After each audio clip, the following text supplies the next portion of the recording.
Militan Republik Rakyat Donetsk atau DPR merilis rekaman dampak penembakan yang diduga dilakukan nasionalis Ukraina pada Senin, 21 November 2022 dini hari. Ledakan berasal dari HIMARS MLRS buatan Amerika Serikat. Tujuannya disebut untuk menghambat jalur kereta api di distrik Chervonogradsky di Makivka. Tampak kereta hangus terbakar dan berusaha dipadamkan nasionalis Ukraina.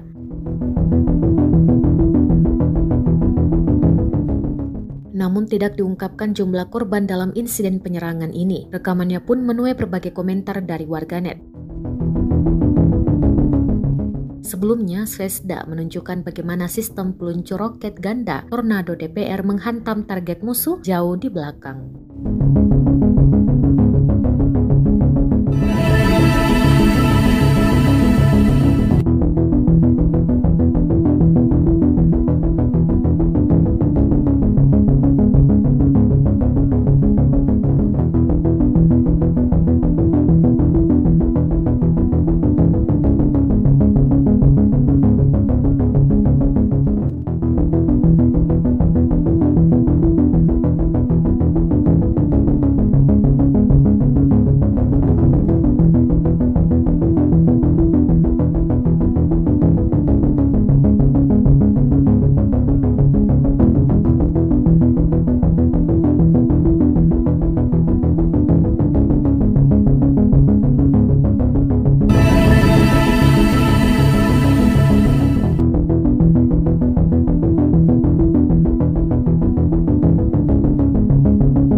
Terima kasih sudah nonton. Jangan lupa like, subscribe, dan share ya.